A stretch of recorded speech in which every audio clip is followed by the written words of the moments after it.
This is Makoto Yamori, the strongest cultivator to ever exist, facing down an army of demons. As such, he was the one who saved the entire continent from destruction by defeating the Demon King's army.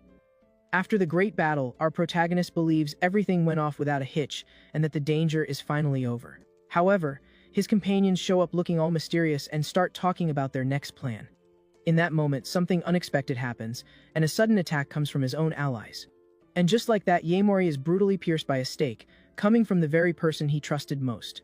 In exchange for his heroic deeds, our hero receives the ultimate reward, betrayal from his comrades. His face filled with rage, he glares at the traitors, unable to believe what's happening. Lying on the ground, he asks why they betrayed him and swears they'll remember this forever. Screaming with his last breath, our protagonist promises to drag them all down with him. Suddenly Mori wakes with a start, hearing unfamiliar voices calling his name over and over. A woman approaches him, but all the guy can think is that he should be gone for good. Looking around, he finds himself surrounded by students with absolutely no idea where he is. Completely lost, our protagonist starts to wonder if maybe he ended up in the underworld after all. Right after, some guy starts making fun of him for passing out in the middle of a test. Another guy mocks him, saying they shouldn't call him young master anymore since he got kicked out. A girl ignores the situation and calls for Kitama to get back to the test and set a new record. Kitama turns around with a smug look, agreeing with the girl, all full of himself. The teacher then tells everyone to continue the test as our protagonist's mind is flooded with memories. Faced with this, he realizes he's no longer in his own world and has been reborn into the body of a guy with the same name. From the memories, he discovers he was born into a powerful family, but was kicked out of the clan after his parents passed away. This leaves him in shock, having been reborn in a world completely different from his own. From there, he notices that the people of this world don't know how to cultivate their inner energy. In this place, there's a special power in the air called Ki, but no one knows how to use it to their advantage. Even though it's faint, our protagonist can feel the slight presence of QI around him. And because of his past life, he knows exactly the right way to absorb all this energy. So, he starts practicing and realizes he can strengthen his body with this power. As he strengthens his body, he finally remembers what it truly means to be a real cultivator. Just like that, the initial power of cultivation was enough to clear his blocked meridians. On top of all that, he also notices he's gotten a little taller after everything. With his power awakened, he swears he'll return to his continent as soon as he regains his original strength. From then on, his main goal is to get revenge on all the traitors who stabbed him in the back. But for now, his strength is only at the first stage, and he needs to take it slow to level up. Given the situation, he decides to use the test to assess the changes in his body and his new abilities. Right after, our protagonist approaches the group, and a teacher asks if he's feeling alright. He then confirms he's going to participate in the 100-meter dash that's happening. A bully laughs at him and points out that next up is Kitama, the school's record holder, who's already been accepted into college. Kitama and his girlfriend also mock him, saying the guy has absolutely no pride left. Our protagonist ignores them, thinking that he's only at the first stage of cultivation at the moment. However, a cultivator's body has far greater potential than that of an ordinary person. The bully keeps taunting him, saying he's going up against the record holder and that no one else even wanted to race him. Ignoring the comments, Yamori and Kitama take their positions at the starting line for the race. With both of them ready, the official gives the final command, and they prepare to give it their all. Kitama glares at his opponent, determined to humiliate him in front of everyone. Following that, the starting gun fires, and the race is finally on. Kitama bolts ahead while our protagonist just stands at the starting line, not moving a muscle. He stands there for a second with a smirk, leaving everyone confused. Seeing this, the bullies start laughing at him, thinking he's such a loser he can't even move. Our protagonist then thinks that just 3 seconds will be enough to win. Right after, he takes off at an insane speed, leaving everyone in the dust. At this, the bullies' jaws drop, completely unable to believe what they're seeing. The teacher is also stunned, as the existence of cultivators completely shatters the world's common sense. From there, he easily overtakes Kitama, displaying a strength that surpasses human limits. And just like that, he crosses the finish line long before his opponent, leaving everyone floored. Meanwhile, Kitama is still running, dumbfounded to see he's been left so far behind. Faced with this, everyone is absolutely gobsmacked by the guy's unbelievable performance. The difference between a cultivator and a normal person is like comparing modern humans to primitive ones. Basically, the gap between their powers is as vast as the heavens and the earth. The teacher looks at the time and is shocked to see he clocked in at 9.88 seconds, setting a new record. Because of this, Kitama falls to his knees completely humiliated and in disbelief over his defeat. Just like that, the loser is on the ground in a cold sweat, yelling that it's impossible. Meanwhile, Yamori notices that his new body has perfect physical aptitude. From now on, he glares at his rival and vows to show everyone that he can reach the top again. With the test over, our protagonist heads to the restroom to reflect on his new life. He thinks that to reach the first stage of cultivation, he needs to use special remedies. But the guy gets worried because those items are extremely expensive. Looking at his phone, he realizes the money from the body's previous owner won't buy him anything. From there, he considers the idea of making and selling talismans to scrounge up some cash. However, with only 1,000 yen in his account, he can't even afford the cheapest materials. At that moment, a guy appears at the restroom door and starts staring down our hero. Right after, a group of bullies shows up and surrounds Yaemori with mocking smirks. Haru Osaki says he's going to collect this month's protection fee early, and Kidama is with him. Yaemori then remembers that the previous owner of this body always got beaten up by them at school. Because of this, Kidama warns that something's off about the guy and lets Haru handle it. The boxing club captain approaches, saying a loser like him is no trouble at all. And so, he moves in, prepping a punch and thinking a single blow will be enough. The guy faces the attack and thinks that the old Makuto would have just closed his eyes and taken it. But things are different now, and our protagonist is ready to fight back. But our protagonist catches the punch with ease, surprising the attacker. From a cultivator's perspective, a boxing captain is just another weak, ordinary person. With that, Yaemori goes on the offensive, landing a kick on the first lackey. He throws a powerful punch straight into the second goon's face. Katama and his friend are left with their mouths hanging open, unable to believe this is the same Yaemori. Our protagonist then glares at the two with a cold look and asks if they're scared. Before they can react, he grabs the hands of the two remaining bullies. From there, the guy squeezes hard, showing off his overwhelming superiority. The two goons start screaming in pain, begging for him to let them go. Yaemori just smiles and says not to be so cold, as the fun is just getting started. Desperate, they admit they were wrong and ask him to stop all of this. Faced with the situation, our hero throws the two to the ground with a single move. Kitama is left on the floor begging for mercy, completely terrified. Meanwhile, Haru gets up silently and tries to sneak away from the scene. But Yaemori yells that he won't let him escape and goes after the bully. With a devastating punch, our protagonist lands a clean hit right on Haru's face. Because of this, the bully is sent flying headfirst into the lockers. The attacker is left on the ground, all banged up and unable to get up. Our hero then warns that next time, things won't end so nicely. Utterly terrified, Kitama looks at the guy and thinks that he's a monster. The other goons tremble in fear and beg for Yaemori not to come any closer. He glares at them coldly and tells them to return everything that belongs to him. The guys are confused and ask what our protagonist is talking about. With a threatening look, he reminds them that they took things from him, and Kitama agrees to return them. And so, the guys take Haru to the nurse's office, and Yaemori knows they won't say a word. He reflects that school is a nuisance and decides he'll leave as soon as he can. Fortunately, he managed to get back the money the bullies had stolen. With this cash, he can finally buy materials and take the first step toward his revenge. With the money in hand, our protagonist begins to refine the materials he bought. He channels his spiritual energy into the items, creating talismans with mystical effects. With a focused expression, he prepares to finalize the entire creation process. Right after, the guy picks up the finished talismans, which look like colorful cards. Our protagonist smiles, thinking he can sell these and finally make some good money. 3 weeks go by, but our hero can't sell a single one of his talismans. People look at the items suspiciously and aren't interested in buying anything. Given the situation, he gets discouraged for not being able to sell a single thing. Suddenly, a bark catches his attention, and he turns to see what's happening. Our protagonist sees a little dog, all injured, running in his direction. The poor animal can't take it anymore and collapses on the ground from its serious injuries. Seeing the scene, he gets closer to check on the poor dog's condition up close. From there, our hero decides to test the effects of one of his talismans on the animal. He then uses a healing talisman that restores completely injured organs and bodies. With that, the dog slowly opens its eyes, showing that the power really worked. With the help of the talisman, the dog makes a full recovery and barks excitedly. Our protagonist is crouched down as the little animal rubs against him in gratitude. Suddenly, the pup starts growling at a couple approaching them on the street. They are Shuwada and Shizuru Suga from wealthy families, and she seems unconcerned about the animal. The young woman tells her companion to take the mutt to a hospital and that she doesn't want to deal with the problem. Right after, she notices something strange and is very surprised by what she sees. Because of this, Shizuru approaches and asks what our hero did to the dog. She explains that the animal was covered in blood, and she thought it was a lost cause. Our protagonist notices she's holding a piece of paper and asks if she's going to visit someone in the hospital. From there, he realizes this is the perfect opportunity to sell his product. And so, he shows her the talisman he used to heal the small animal. Shiwada doesn't believe a word of it and accuses the guy of being a huge scammer. On top of that, he says Yaemori must have run over the dog on purpose. Shizuru ignores the guy and asks if the talisman can be used on any person. Desperate, she wants to know if the item can heal someone in a vegetative state. Our protagonist confirms he wants to save the person and explains that his power can heal brain damage.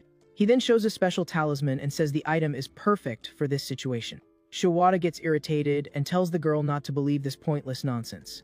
Our hero ignores the guy and hands the talisman to the girl, explaining how to use it.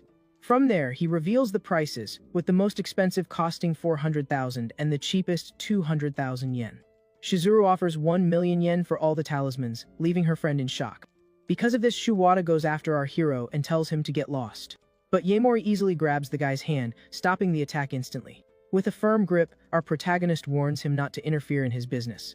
With a terrifying look, he tells the guy to leave and not to get in the way anymore. Right after, our protagonist throws the attacker to the ground with a single move.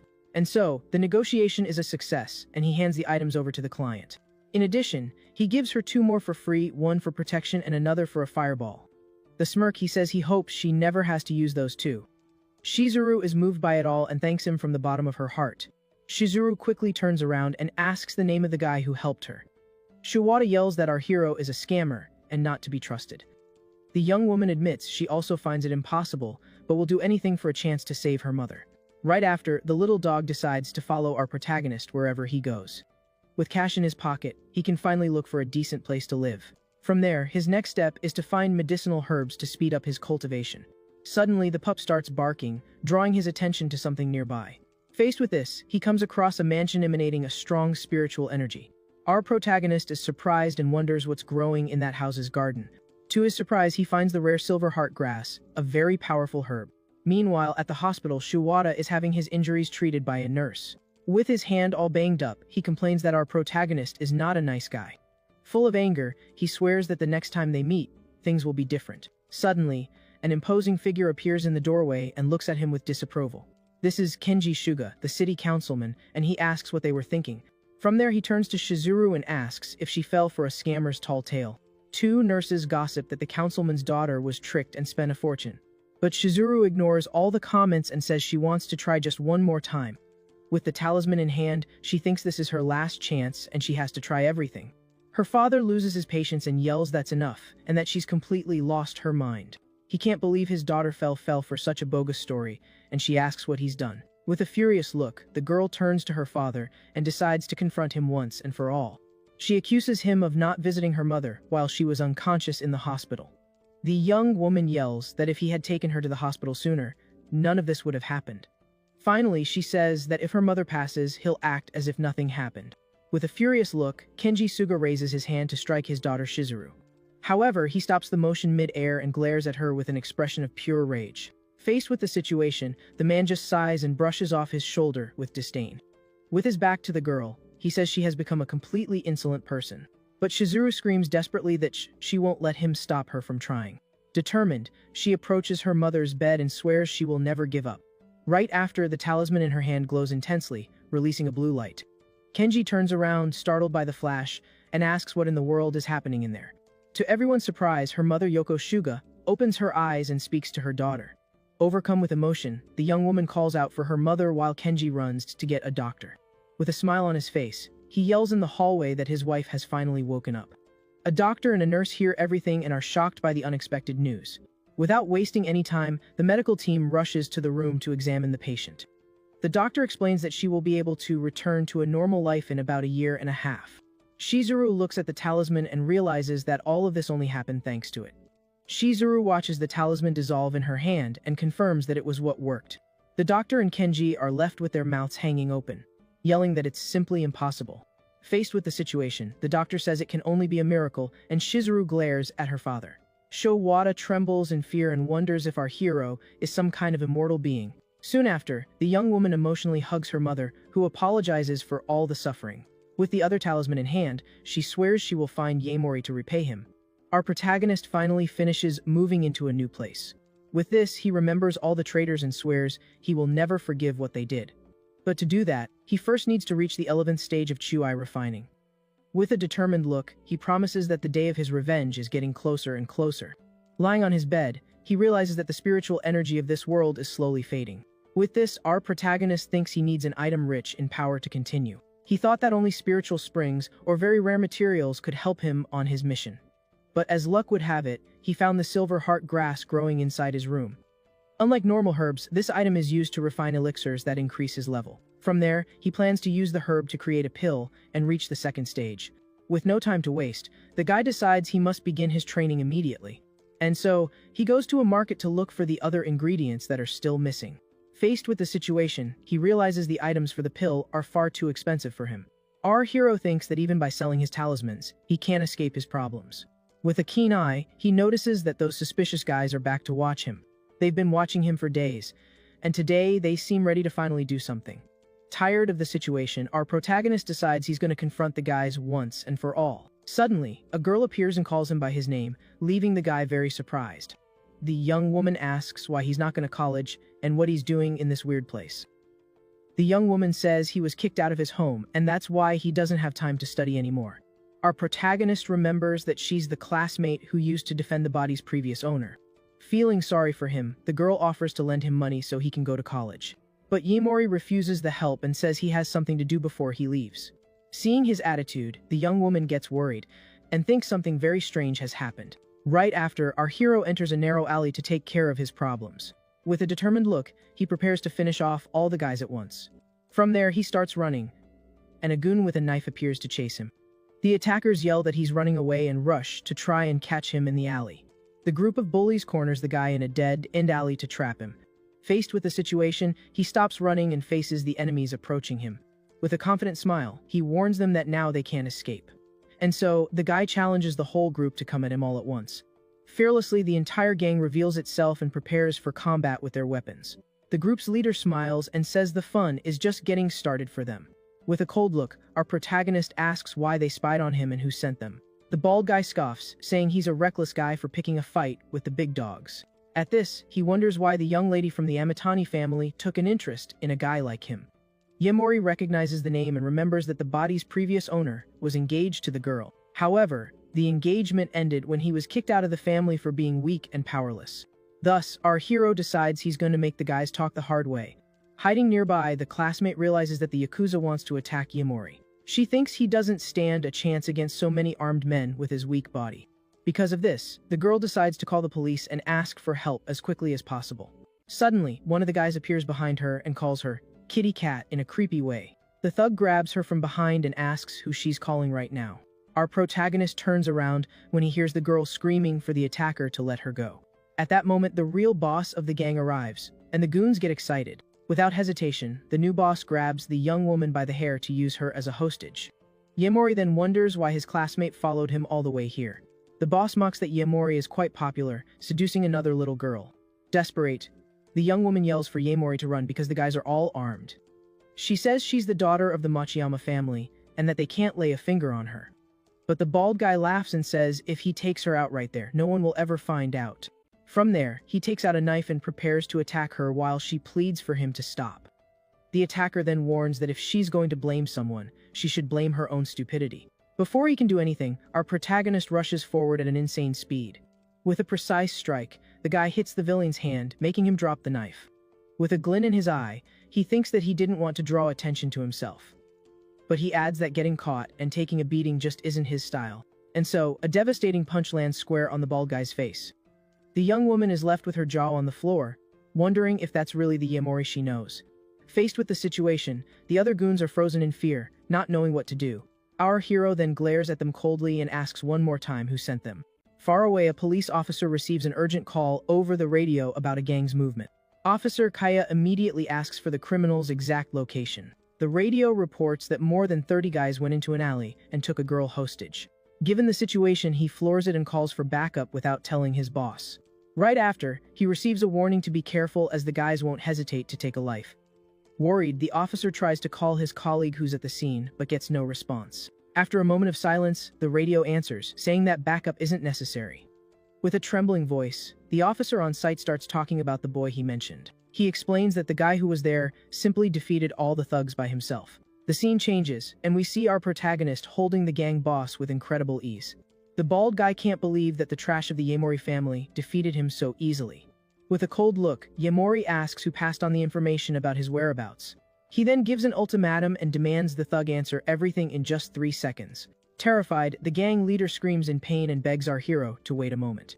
At that moment, the classmate appears and yells for Yamori to stop. The police arrive running, and one of them shouts for Yamori not to stoop to their level. Our protagonist sees the police and wonders if their arrival is just a coincidence. He knows it would be very easy to get rid of all the guys in front of him. But the guy decides he can't reveal his true strength to the officers right now.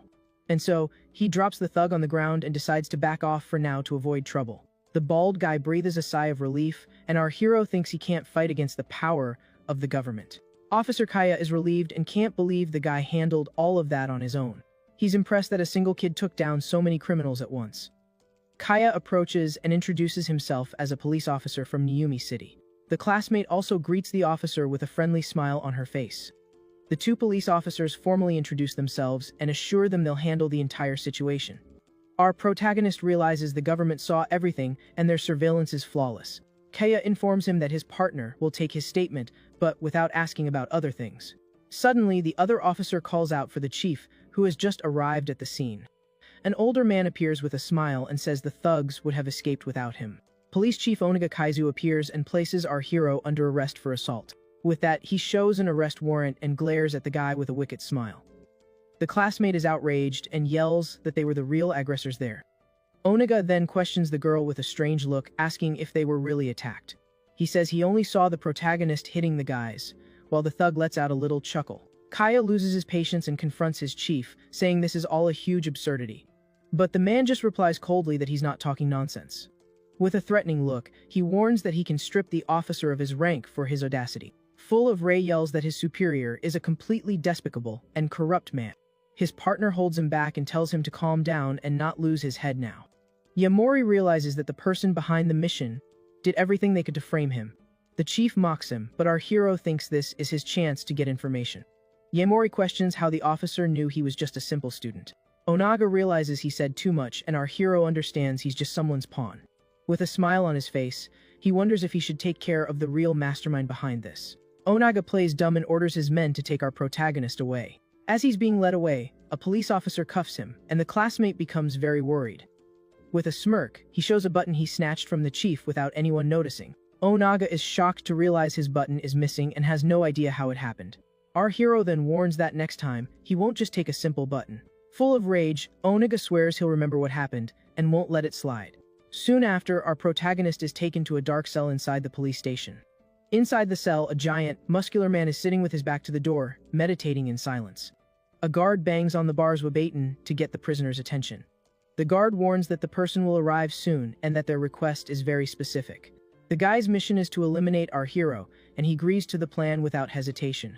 Our protagonist is led to the prison and asks if the plan is to finish him off in there. With a metallic clang, the cell door opens, and he's thrown inside. Upon entering the dark room, he faces two giant men watching him from the door. Faced with the situation, he asks with a smile if the guys plan to take him out. With a defiant look, he thinks this whole situation is very interesting. Yamori sees a muscular man in the corner and wonders if he's the real boss. The big guy explains that, out of principle, he's never hurt ordinary people in his life. He continues his speech, saying that from his perspective, people like the kid are weak. With a wicked smile, the man adds that he's too weak to even be worth the effort. He introduces himself as Funaki Zenjo and says he was hired to finish off the kid. Our hero glares at him coldly and asks if he's also someone's subordinate. Yamori senses a strange energy and admits he can feel the enemy's power. Funaki then releases his pinkish aura and reveals that this power is called Ryutsu. Even in the face of this overwhelming power, our protagonist remains unfazed and stares down his opponent. With that, the attacker charges forward at full speed, yelling that he's going to send the kid to the great beyond. But our protagonist dodges the attack with impressive speed. Funaki's jaw drops, unable to believe the kid managed to dodge the blow. With that, Yamori retorts, saying that he seems to be a little mistaken. He then warns that the real weakling in this cell isn't who he thinks it is. Right after, the guy lands a powerful punch and yells that he's the weak one. However, Funaki manages to grab our hero's leg to keep from falling. Using his brute force, he swings the guy through the air with the intention of throwing him. And so, Yamori is thrown with full force to the other side of the dark cell. Our protagonist flies through the air but manages to land on his feet without difficulty. Funaki admits he underestimated the kid and promises to teach him a painful lesson. Faced with the situation, our hero just calmly looks at him and releases his own aura. From there, a purple energy begins to emanate from his body for the fight. Without hesitation, Yaemori charges full speed toward his opponent in the cell. He then lands a devastating punch right in Funaki's chest with all his strength. Because of this, the big guy is thrown backward, feeling the impact of the blow. From the hit, Funaki spits up blood and wonders what kind of power this is. He falls to the ground, completely shocked by our hero's overwhelming strength. But the attacker gets up angrily and prepares to attack again with everything he's got. In response, Yaemori lands a powerful kick that destroys part of the cell. Amidst the smoke, our protagonist stares down the enemy with a frightening calm.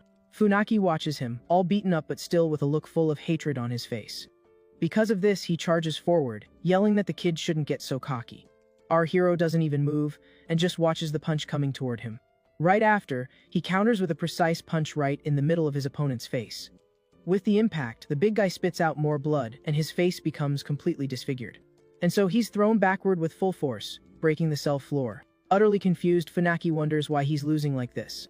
Faced with the situation, our protagonist emerges with an intimidating red aura. From there, he readies his fist, which begins to glow with a blue energy. Without wasting time, Yaemori goes in for the final blow to end the fight. With the enemy on the ground, our hero grabs him by the face and demands to know who's behind this. His purple aura explodes with intensity, and he continues the interrogation without hesitation. Yaemori then asks where the guy got that power called Ryatsu. Far away, Onaga receives a call and asks in shock what kind of monster that is. He questions if the kid is really a monster and remembers he's just a failure of the Yaemori family. With a worried look, he hopes everything can be resolved without major problems. He then promises a promotion to the guy on the other end of the line if everything works out. Back in the cell, our hero faces Funaki, who praises his courage for staying silent. With his face all beaten up, the attacker admits he underestimated our protagonist. Yaemori then wonders if there are other cultivators like him in this world. From there, Funaki starts to tell a story about meeting a mysterious monk a few years ago. The monk used his hand to chop a giant tree in half with great ease. The attacker's jaw drops, unable to believe the man's absurd power. Soon after, the monk hands him a bottle with some divine water for the guy to drink. And so, he drank the diluted water for years, just as the old monk had instructed. Because of this, his body changed and transformed into something truly extraordinary. Our protagonist realizes that this so-called divine water is actually a spiritual liquid. This energy source is very rare and serves as an excellent resource for cultivation. Yaemori asks why a guy as strong as him would obey ordinary people. Funaki reveals his son has a serious illness and needs a lot of money. With a sad look, he says the divine water didn't work on the boy's illness. Desperate, he yells that he needs cash to find a cure as quickly as possible. Our protagonist then claims he can handle the illness and maybe save the boy. Funaki is shocked by the revelation and asks what the kid just said. Yaemori explains that the water is a spiritual liquid and can be dangerous for normal people. From there, he shows a healing talisman as an example of what he can do. Funaki doubts the item's power and wonders what effect it could possibly have. Without hesitation, our hero activates the talisman, releasing a powerful green energy. The energy envelopes Funaki and heals all his injuries, leaving him stunned. With that, our protagonist gives him a choice: tell him who sent him and save his son. Or he can meet his end right here, right now, without a second thought. Faced with the threat, Funaki just gives a small smirk. He then admits that, as expected, our protagonist is no ordinary person. Funaki then reveals that the person who contacted him was a guy named Hashimoto Kosi. Far away, Kosi scoffs at Onaga for being afraid of some nobody from the Yaemori family. This is Hashimoto Koze, the owner of the Kozen Club and the mastermind behind everything. With a smile on his face, he asks someone if they want something to eat or drink. Right after, we see a woman, all chained up and injured, in a corner of the room. He approaches her and calls her a spoiled brat for not having good manners. With a sadistic look, the villain prepares to continue his fun with the young woman.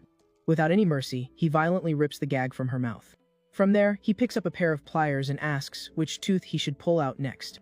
The attacker then forces the tool into the girl's mouth to torture her even more. With a quick move, he pulls out one of her teeth without the slightest hesitation.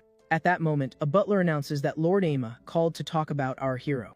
Kosi says he has already taken care of the matter, and that he will stop by the police station later. Back in the cell, Funaki says goodbye and says that this is a thank you for the talisman. He then hands his cross necklace to Yaemori, who looks at it very confused. Our protagonist takes the necklace and realizes it's a concentrated spiritual liquid. He thinks that with the liquid, the grass will bear fruit, and he'll be able to reach the second stage.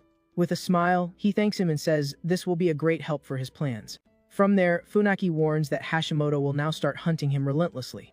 He adds that everyone who gets in that guy's sights doesn't end up well. Yaemori calms him down and tells him not to forget the deal they made. With a cold look, he promises he'll send a message to Hashimoto for him. Far away, a wealthy woman arrives at Nihai University in her luxury car. With a confident air, she steps out of the vehicle and prepares to enter the premises. This is Shizuru, the girl whose mother was cured by our hero's talismans. She thinks it's quite a coincidence that the guy is a freshman at the same school as her.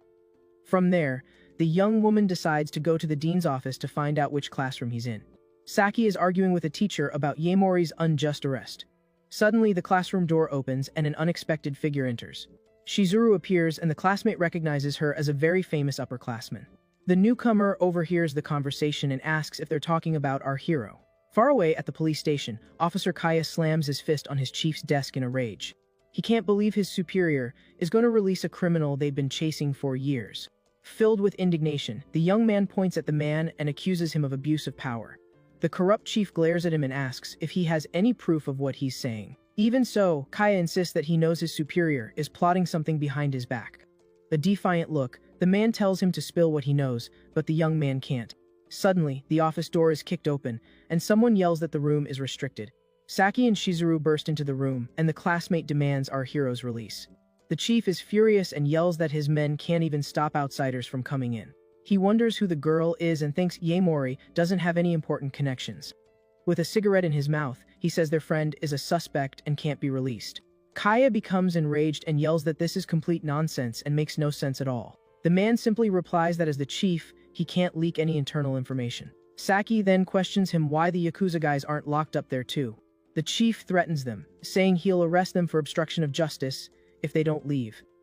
Shizuru just picks up her phone that was on the desk. She sits down calmly and challenges him to try and arrest her if he has the guts. Full of rage, the chief orders his men to throw both of them in a cell immediately. With that, several police officers approach and surround the two girls to arrest them. Kaya yells once more that this is a clear abuse of authority on his part. Shizuru glares at him and asks if he thinks he can silence them with false accusations. The corrupt chief laughs and says that insulting a government official will only worsen their sentence. But Shizuru glares at him and says the thugs were doing some favors for him. Faced with the situation, the man realizes the girl is making things difficult for him. With a cold look, she suggests that our hero's situation can be resolved with money. Onaga says it's natural for the powerful to have privileges, and that they are no exception. He then threatens that he can forge a story where they all lose their lives right there. Kaya and the girls are shocked and angry upon hearing the corrupt chief's threat. Shizuru then speaks into her phone and asks if Director Ogi heard all of that. A voice replies yes, and Onaga and the other police officers are completely surprised. Terrified, the chief asks if she's talking to the real Director Ogi. From there, she introduces herself and accuses him of several serious crimes he has committed. Onaga is paralyzed and asks who the heck she is to talk like that. In a panic, he realizes that our protagonist is connected to the powerful Suga family. The scene then shifts, and we are taken back to the cell where our hero is being held. Inside the cell, the necklace that Funaki gave him begins to glow intensely. Yaemori holds the necklace and thinks he can only use the spiritual liquid once. At that moment, he hears a noise and realizes someone is approaching his cell. Right after, a woman in high heels walks down the hallway in his direction. From there, the cell door opens, and the young woman enters the dark room. Our hero then faces the unexpected visitor with a very serious look. To his surprise, Shizuru and Saki appear at the door and greet him cheerfully.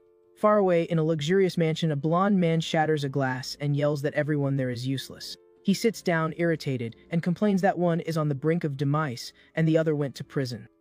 With a worried look, the young man thinks that if the Ama family's mission fails, he won't be safe. At that moment, one of his subordinates approaches and asks what Lord Akamasa plans to do. Akamasa then decides he will send his best man, but without finishing off our hero for now. With a furious look, he swears he will take care of that piece of trash with his own hands to solve everything. Meanwhile, Yaemori is in his room, lamenting that he has spent all his money. He then prepares his items on the floor, including Funaki's necklace and the silver heart grass. With everything ready, the guy begins the refining process, and a golden light emanates from the cauldron. From there, he concentrates on creating the Q, gathering pill to increase his power. With the power of the pill, our protagonist finally manages to evolve to the next level. He tests his new ability Shadow Cloud Step and moves at an incredible speed. Our hero becomes confident and thinks that at this speed, not even bullets can hit him now. He reflects that he has used up all the spiritual liquid and needs more items to continue evolving. Seeing his bank balance, he decides that going to Ryuta the normal way is too dangerous. With a card in his hand, he calculates that he needs 2 million yen for his trip. Suddenly, a commercial on television catches our protagonist's attention. The commercial advertises a very popular beauty injection that promises to rejuvenate the skin. The guy has a brilliant idea and picks up a small blue box. With a smile, he thinks that rich women are obsessed with youth. The scene then flashes back to 5 hours earlier, at a dinner with the heiress of the Suga family. Our hero realizes that because she's a councilman's daughter, she was able to contact the chief. Shizuru then says she called him there to ask him for a small favor. Is surprised and asks what the girl wants from him. The young woman questions if he knows the building of the city's largest cosmetics company. With a smile, she reveals that she's the owner and is throwing a party for her mother. So Shizuru invites him to the party, leaving our hero shocked. The company building stands out in the night, showing just how rich the girl is. Back in the present, he thinks about the Joyen pill, which was common in his world. With this, he plans to sell some pills to the wealthy women and get the cash. With the box glowing, our protagonist thinks the perfect chance is right in front of him.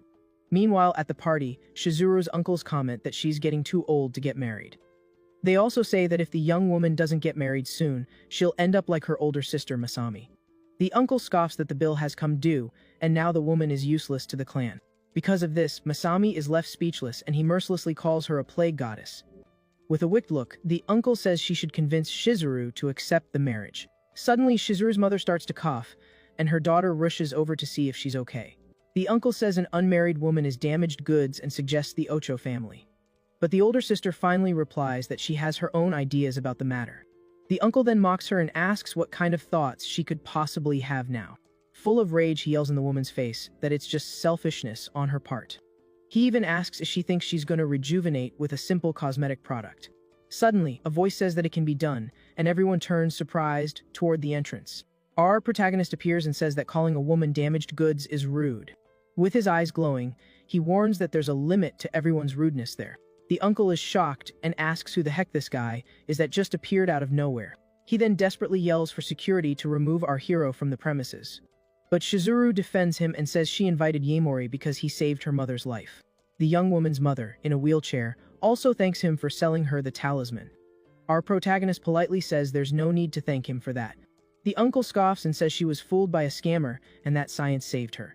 Yaemori then introduces himself as a researcher and a business partner of the family. A guy questions him, and our hero replies that the matter is about cosmetics and youth. With the box in his hand, he says he will show everyone the answer to that discussion. From there, he approaches Masami and asks her to help him with his demonstration. With a smile, he offers the box and asks the young woman to eat the item inside. Glow intensely as the box releases a very powerful energy. Right after, the box opens and reveals the Joyen pill to all the guests. The uncle shouts that it's a lie and that the pill is probably poisoned.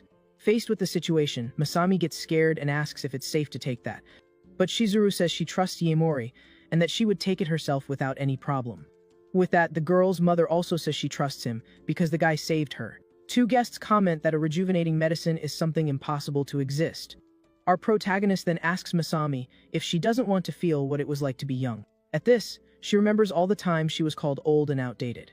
With a determined look, she decides she will try the pill and extends her hand. Right after, the young woman takes the item and puts it in her mouth with great determination. Seeing the scene, the uncle and his wife are left with their jaws on the floor, unable to believe she ate it. Masami stands still, and the guests think it was a lie and that the item might be poison. The uncle laughs and says he knew it was all nonsense and that they came there for nothing. Suddenly, a golden aura begins to glow around Masami's eye. A guy holds up a mirror, and everyone sees that her appearance is completely changing. The uncle and his wife are shocked and shout in disbelief at what they just saw. Impressed, a woman asks the price and our hero says it costs 400,000 yen. With that, all the guests start shouting and offering more and more for the pill. The uncle is shocked and can't believe they're making such a fuss over a single item. He realizes the real value is in the technique, and that distribution could take them to the top. His wife warns him that the company will go bankrupt, but he tells her to shut up without thinking. With a wicked smile, he plans to trick the guy and marry off Shizuru to get the pills. Suddenly, a fat man from the Kozen group offers 4 million for the rights to the item. The uncle gets desperate and offers 20 million yen so as not to lose the opportunity. From there, he tries to calm everyone down and reminds them that our hero is just a guest. With a fake smile, the man invites Yaemori to talk in a private place. He then offers 30 million yen with a profit split of 30 to 70. Our protagonist questions if he gets 70% and the company gets 30. The uncle laughs and says it's the other way around and that the Hoshisu family's connections are worth a lot. Suddenly, Shizuru appears and asks what kind of connections the Hoshisu family has. The uncle is shocked by the question and yells that she's part of the family too. Shizuru glares at him and reveals that he didn't think about the family when he lost 160 million. Desperate, the man denies everything and yells that the young woman is saying ridiculous things. With her phone in hand, she shows proof of the fund withdrawal, and the bank's collection notices. Masami and her mother are shocked and ask if he really used the company as collateral. The uncle starts to break out in a cold sweat and asks how she found out everything and if she investigated them. From there, Shizuru accuses him of wanting to squeeze money out of her mother like he did with her grandmother. With a furious look, the young woman yells that he won't get a single cent from them. She reveals that he doesn't even have the 30 million and was planning to trick our hero to profit. Lying on the floor, the man desperately shouts to Shizuru, saying it's not like that at all. He then begs Masami to help him, but she says she's disappointed in him. The guy clings to her and begs for help as he's the last man of the Hoshisu family. But Masami says that embezzling their mother's inheritance is something completely unforgivable to her. With that, the older sister kicks him away and tells him to solve his own problems. The man is left on the floor, desperate, and asks if they're really going to abandon him there. Shizuru gives him two choices: either he faces justice or lives in debt, or he can sell the bankrupt company to her for just 1 yen, and the guy is left in shock. With that, the other guests laugh at him and say he deserved what he got. Shizuru then turns to Yaemori and says there are many professionals at the party. From there, she offers to introduce some if he needs help with his business. He thinks 40 million for the rights is fair, but she warns him to be careful. But the young woman adds that she feels safe leaving the business in his hands. Shizuru drops him off at home and compliments the place where he's living now. Our protagonist then gets out of the car and replies that the place is just a rental. Right after, he thanks her for the ride and says it was a great help to him. She says they're friends, and he's surprised by the words she used. And so, he watches her drive away with his hands in his pockets and a thoughtful look. Looking up at the moon, our hero thinks that this new life isn't so bad after all. From there, he turns and walks toward the door of his new home. Calmly, the guy reaches for the doorknob and prepares to go inside. At that moment, the door creaks open, revealing a sliver of light. Upon entering the house, he finds a pool of blood on the living room floor. He then sees the little dog that had been following him, lying with a knife stuck in its back. With a furious look, our protagonist wonders what in the world is going on here. Far away, a goon informs his boss that Yaemori went home with a woman. So, Akimasa orders them to capture the young woman to make our hero suffer. With a wicked smile, the villain says he hopes the guy likes the present he left for him. At this, he reveals the badly injured little dog on the living room floor. Desperate, our protagonist runs toward his friend to help him. As he gets closer, he realizes the little animal is still breathing and can be saved. Without hesitation, the guy uses a healing talisman to try and save the dog's life. Suddenly, an assassin appears behind him, ready to strike from the back. The attacker lunges with his knife, trying to hit our hero with a fatal blow. With the blade in hand, the man prepares to deliver the final blow and end it all. However, Yaemori turns just in time and lands a solid punch on the enemy's face. Holding the little dog, he counters with a devastating kick to the attacker's chin. Right after, a group of goons appears and is shocked by what happened. Our protagonist then puts the animal on the floor and tells it to go hide. With the first enemy on the ground, he realizes the guy had more backup with him. With a purple aura, our protagonist asks if he should take them out one by one. The gang leader orders his goons to attack him, but without taking his life. One of the attackers charges with a weapon, but our hero isn't fazed in the slightest. With a cold look, he prepares his counterattack with purple energy in his hand. And so, he hits the first enemy with a devastating blow and throws him to the ground. With the first goon down, he says the count has only just begun.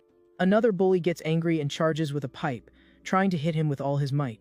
But our protagonist blocks the attack with ease, showing his superiority. Next, he counters with a powerful punch straight to the attacker's chest. With that, the guy grabs him by the neck, leaving the enemy completely terrified. Without any difficulty, he lifts the bully off the ground with just one hand. With the second one down, our hero faces the rest of the group, ready for a fight. Faced with the situation, the guys change their plan and pull out their guns to shoot him. From there, he uses his speed to dodge everything and promises to finish them all off. With a furious look, he swears he will fight until they finally tell the truth. Far away, the villain Akimasa laughs as he prepares his torture instruments. He approaches Shizuru and scoffs that she's the dream woman of everyone in the city. The young woman is all chained up on the bed, and the villain recognizes her as the councilman's daughter. At that moment, his phone starts to ring, and he prepares to answer the call. With a confident air, he answers and asks if the mission is over and if the target is gone. But on the other end of the line, our hero warns that his goons won't be waking up again. With a smile, Yaemori says that the guy really knows how to surprise a person.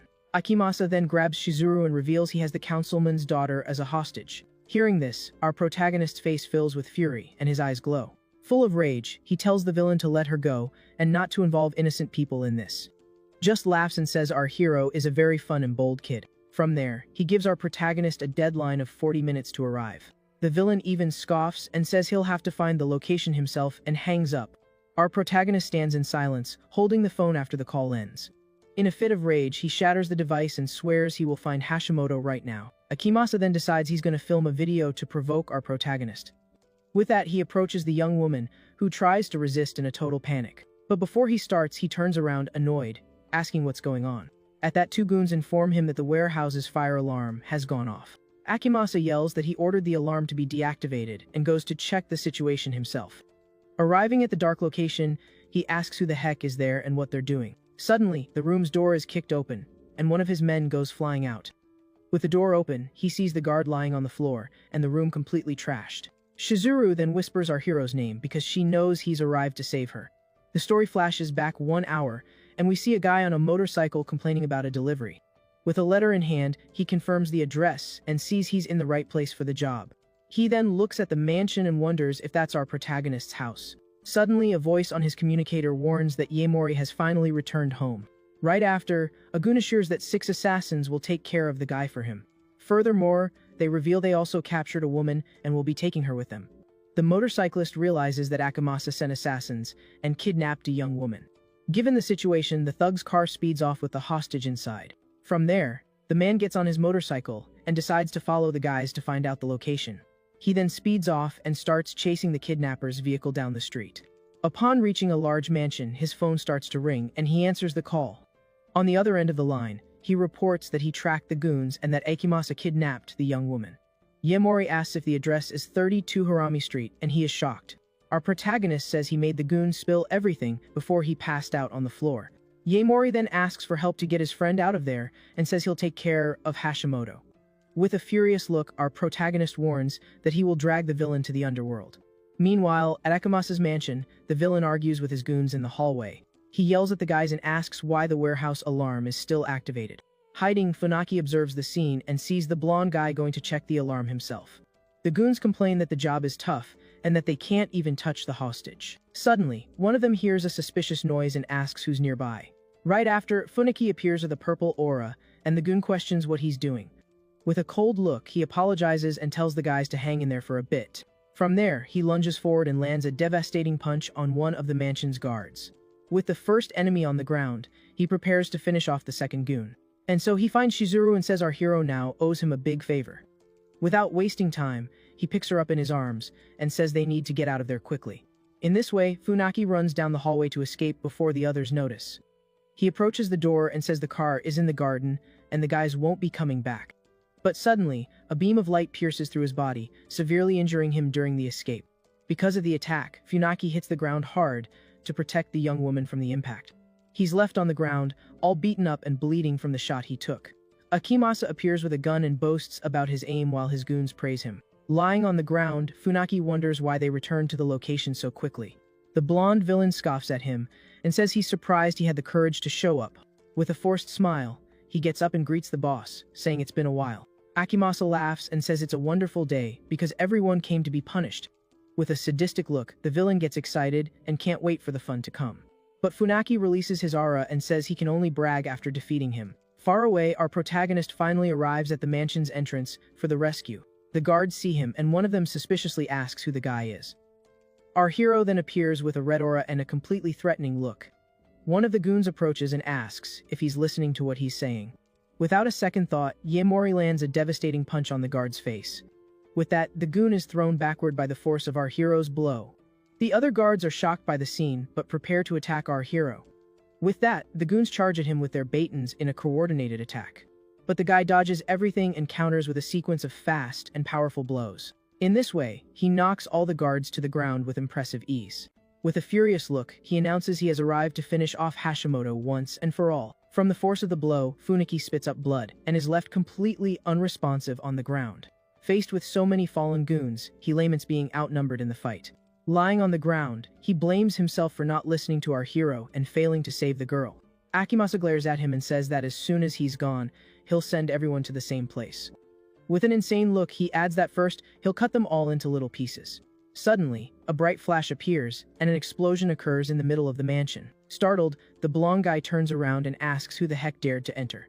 Amidst the smoke, our protagonist's silhouette appears with a purple aura. With a cold look, he announces that he's the guy who came to send him to the underworld.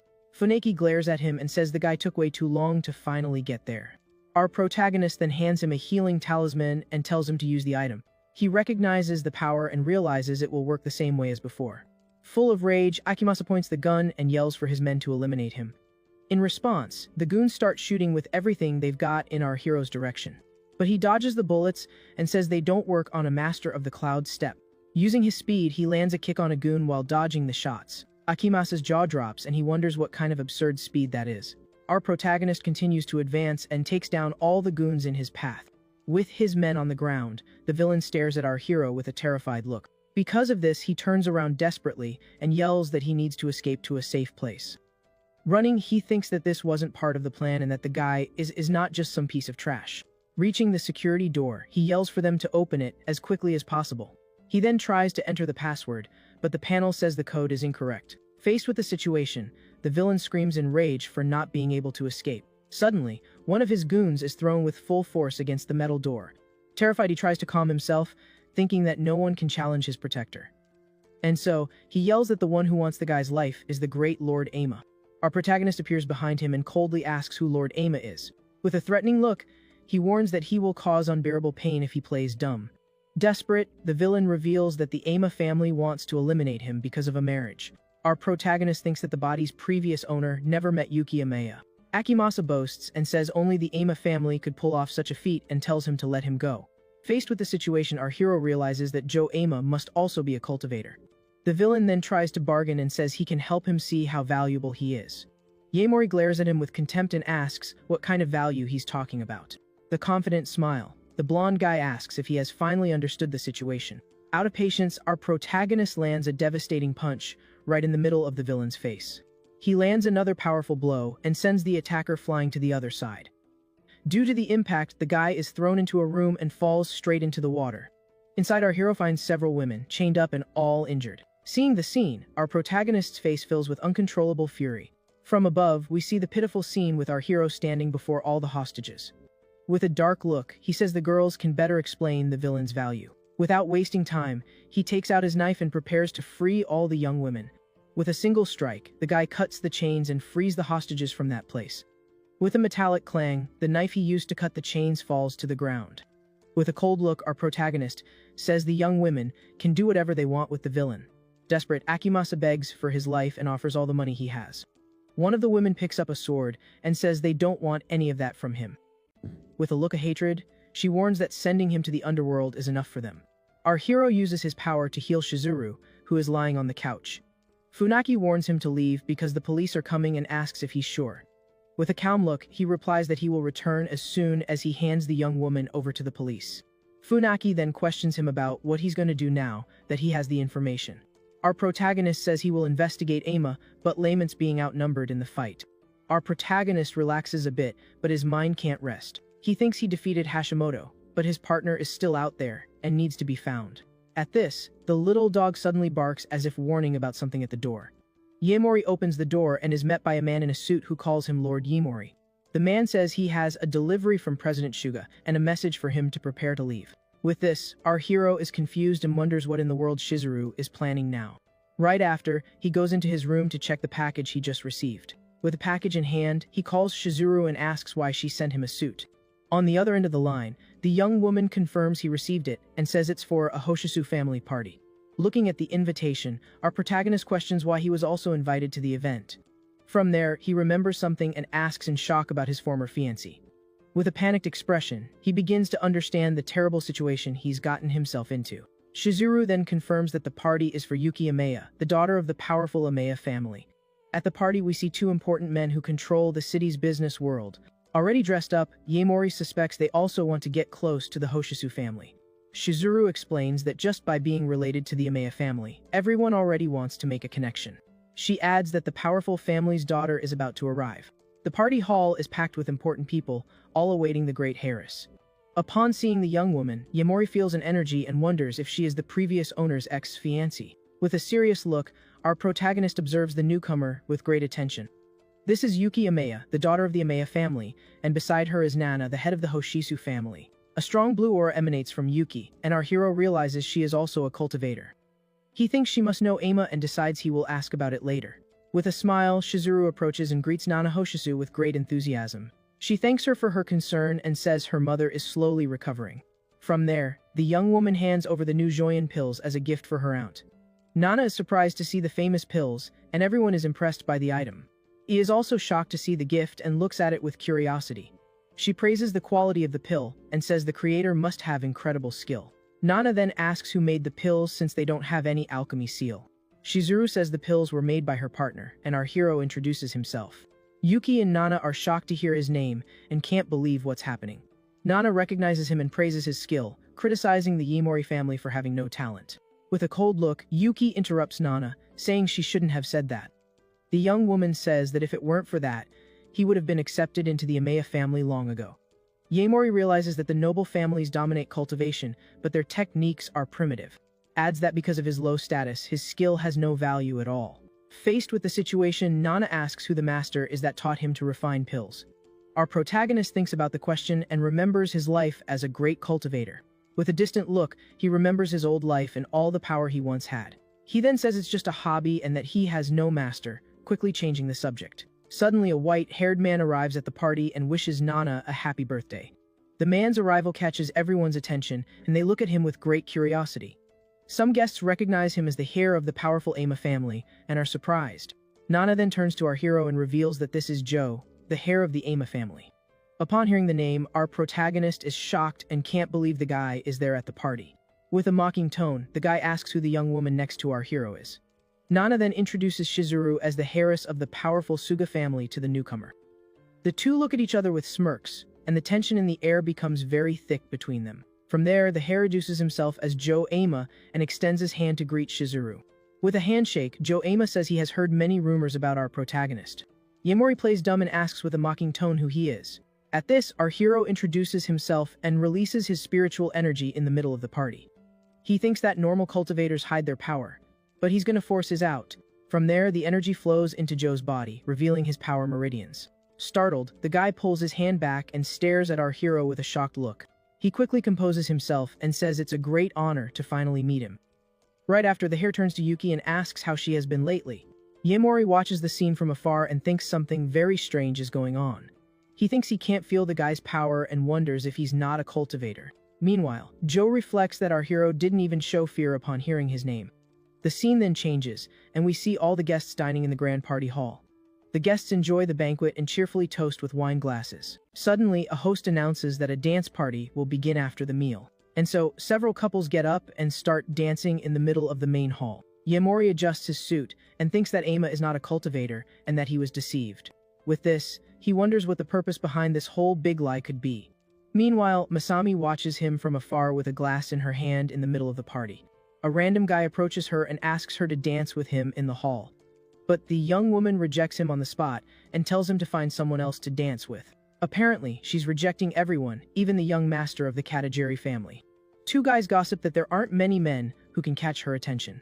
Suddenly, one of them is shocked and points to something that is happening. Yuki and Shizuru also turn around, surprised by the unexpected scene they see. Suddenly, a voice calls our hero by the name Makuto, and he turns around with a smile. With an elegant gesture, he extends his hand to the young woman who was watching him from afar. From there, the guy invites her to dance, and she seems interested in the proposal. The gossipers' jaws drop, and they can't believe he had such courage. Farima and his bodyguard are outside, preparing to leave. His goons approach and call him Lord Joe as his luxury car arrives. With a gesture, one of the goons opens the limousine door for the heir of the Ama family. Before getting in, the guy tells his men to stay away and not let anyone get close. And so, the limousine speeds off and drives away from the grand party. Two guys watch everything and wonder what he's going to do alone with his bodyguard. One of them explains that every bodyguard chosen by him ends up acting strangely. Suddenly, inside the car, the fake hair gets a hard slap across the face. The mysterious figure scolds him for holding another woman's hand in front of Yuki. With a bruised face, the guy desperately apologizes for what happened. But the real boss glares at him coldly and says that if he can't handle this threatening look, he swears the guy won't have a peaceful end. Outside, the fake hair Ama arrives and gets out of his luxury limousine. His men greet him as Lord Joe and receive him with great respect and formality. He then orders two of his goons to accompany him inside the party hall. One of the men notices that the rumors were right and only one person got out of the car. He wonders what happened in there, and we see the real hair all tied up. With a bruised face and tears in his eyes, the guy can do absolutely nothing. Meanwhile, the party continues with musicians playing for the guests in the hall. The fake Joe says goodbye to Yuki, saying he has to leave due to an unforeseen event.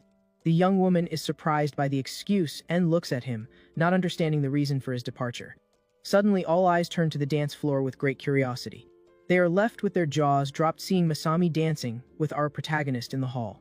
With a slight blush on her face, she seems to be enjoying the moment with him very much. Yaemori also looks at her with a smile as he guides her across the dance floor. The music suddenly changes, and a new melody begins to play on the grand piano in the hall. With that, the two continue their dance with perfect steps in the middle of all the guests. With a flushed face, Masami compliments him and says he's quite a dancer. Our protagonist just smiles a little awkwardly at the compliment he received. He then remembers Masami saying he needs to fit in at the party to sell the pills. Our hero thinks that the previous owner learned to dance, and his cultivator's body has perfect balance. Far away, Nana asks if Yuki knew about his skill, but she calls him a commoner. Nana teases her, saying she seemed to be watching everything very closely. The fake Joe approaches and also comments that our protagonist has a talent for dancing. Nana then questions if he really doesn't know our hero, and the guy confirms it's the first time. She then thinks that even with all his power, Ima couldn't investigate an expelled boy. The fake Joe tries to calm things down, saying they can't cause trouble there. But Nana says the means are irrelevant because his aptitude for alchemy is extraordinary. She adds that she wishes to connect this potential to the future while our hero drinks his wine. With a determined look, the woman says she can't let him roam free anymore.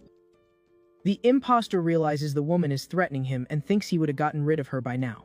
From there, he looks at our protagonist and calls him a piece of trash with contempt.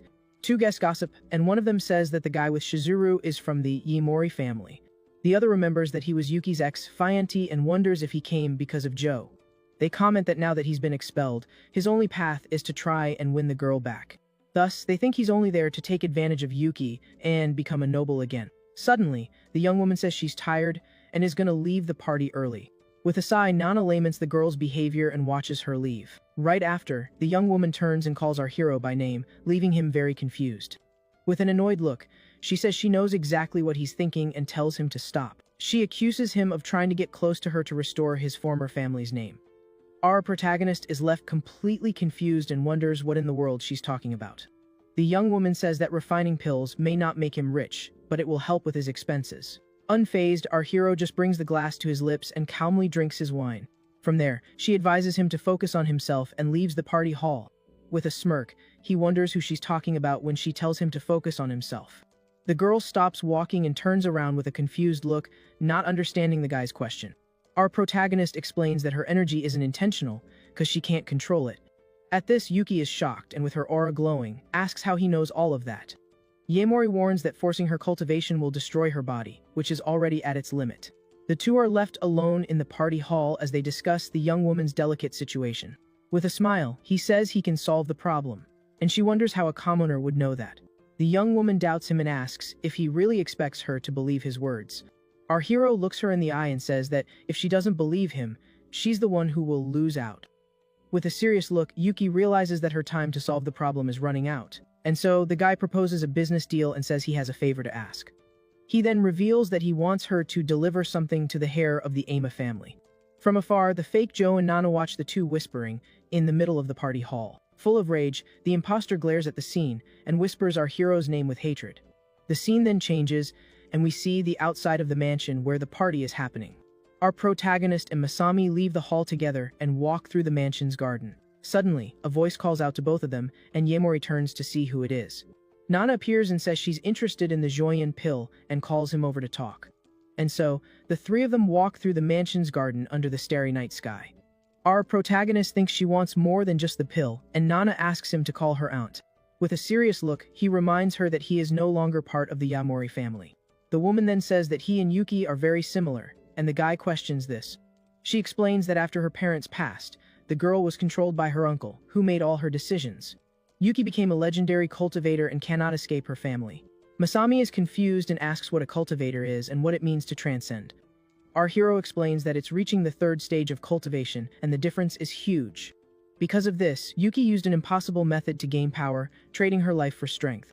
Yaemori asks why she's telling him all this, and the woman says there's no cure. She explains that just like with Shizuru's mother, nothing she does has any effect. With a determined look, our protagonist states that he wants to save her from that fate.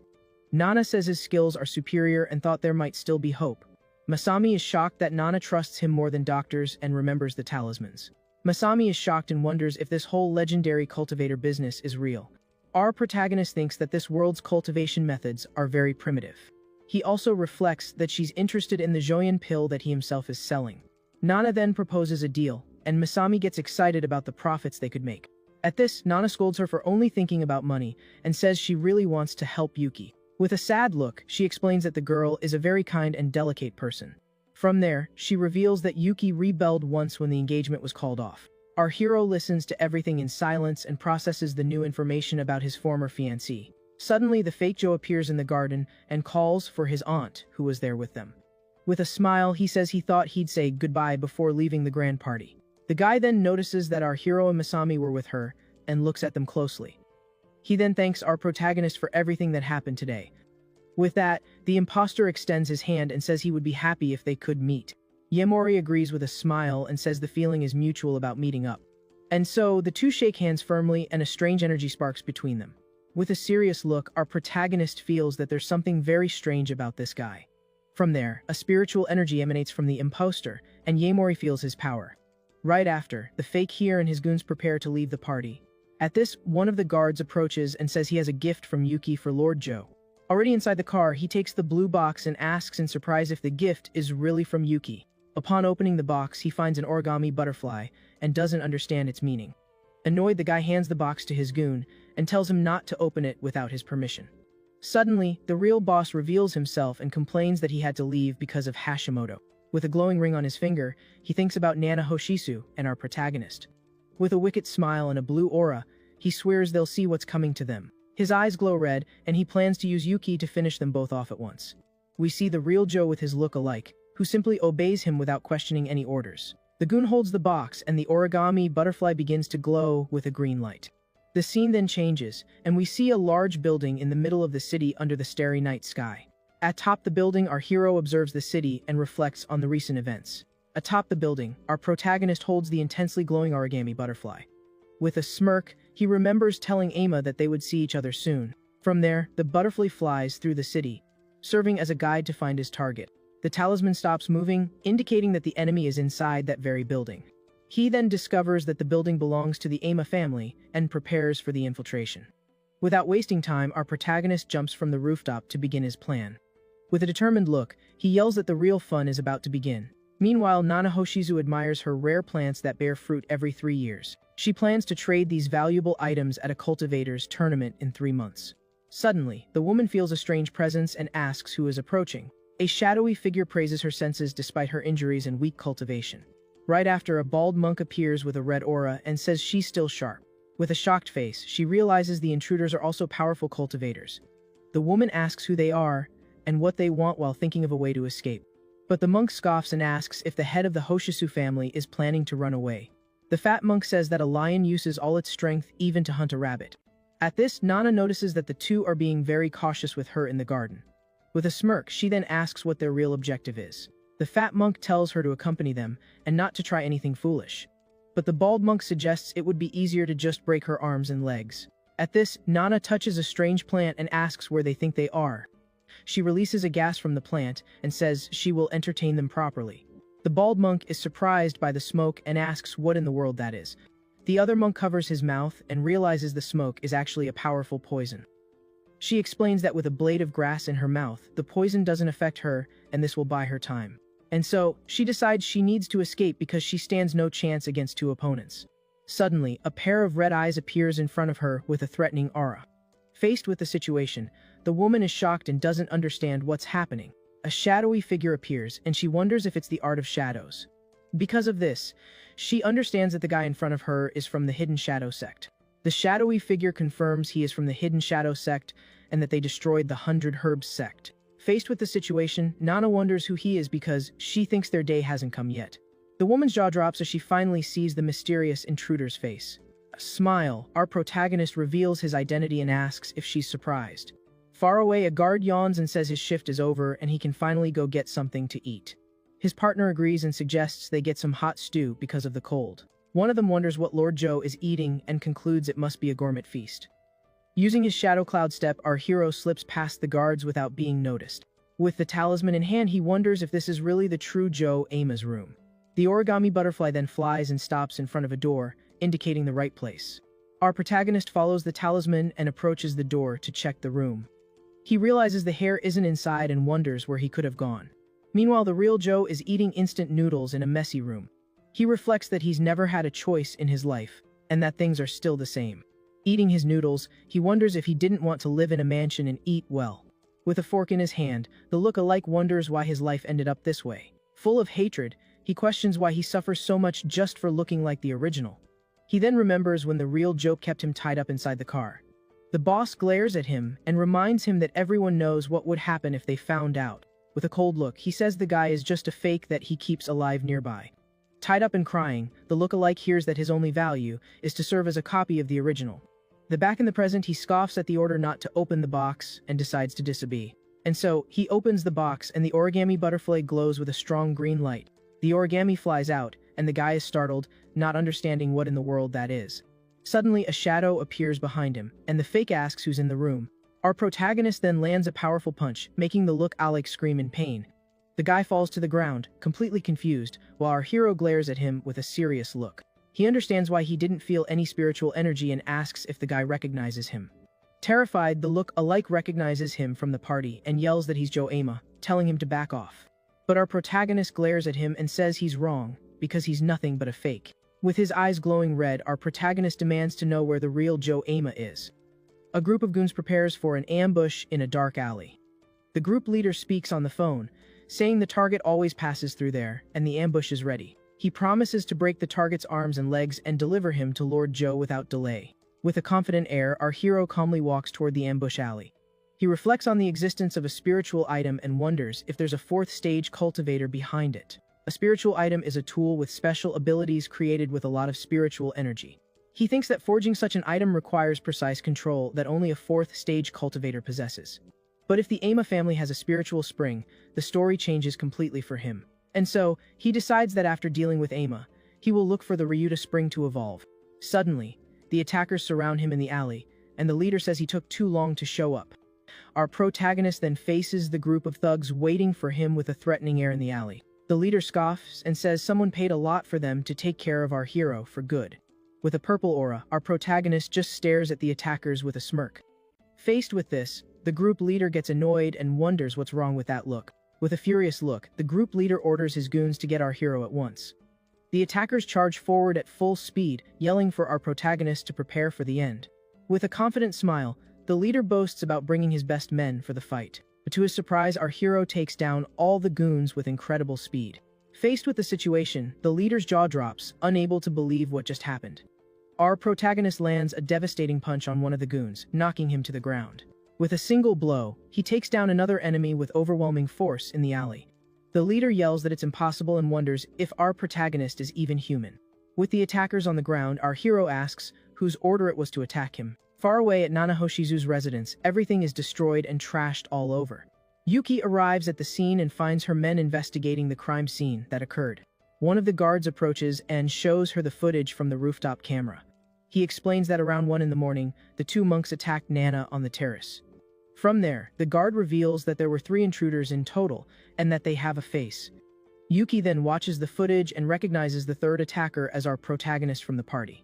Yuki stares at the footage and recognizes Yaemori's face on the screen with a smile. From there, a limousine pulls up in front of a luxury house in a very wealthy neighborhood.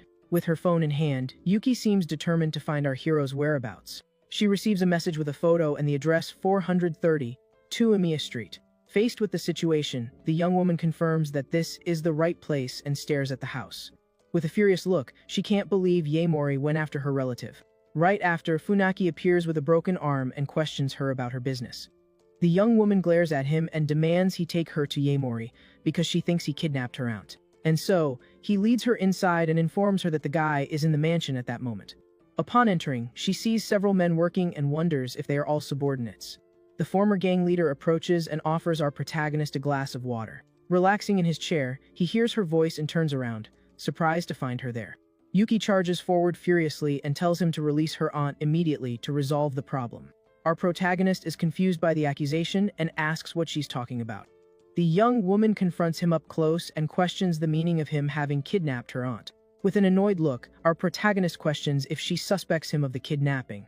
Yuki then yells at him not to play dumb and shows proof on her tablet. The footage reveals a person identical to our hero with Nana on the destroyed rooftop. In the recording, the supposed Yaemori has a very wicked and suspicious smile on his face. Our protagonist realizes that someone impersonated him to kidnap her aunt. Furious, the young woman tells him to return her relative or she will punish him with her power. Yaemori denies everything and says he would never go to her house in the middle of the night. Yuki is shocked by the response and wonders if this wasn't the guy's doing. The ex-leader then shows the conversation history with Lord Joe to prove the alibi. The young woman is still suspicious and questions him about the security camera footage, and so he shows a video he recorded in another location as his own evidence. In the video, the fake reveals he is just a look-alike who impersonated the real Joe. Furthermore, he explains that the real boss uses a ring to disguise himself as a guard. Yuki's jaw drops, and she wonders if Joe can really change his appearance like that. Our protagonist confirms that he must have a spiritual item to be able to do that. Yuki is shocked and can't believe Lord Joe has such a precious and rare item. With that, our protagonist explains that the plan was to impersonate him and frame him. Full of rage, the young woman says she will handle everything, but Yaemori warns that her aunt is in danger. Desperate, she screams and asks what she should do because she can't just stand by. Yaemori then reveals that there's a way to use the enemy's own plan against him. With a smirk, he says they are going to make Joe dig his own grave. Today's video ends here. Comment next if you want the next chapter. Like, share, and subscribe for more recaps. Full video available on the channel.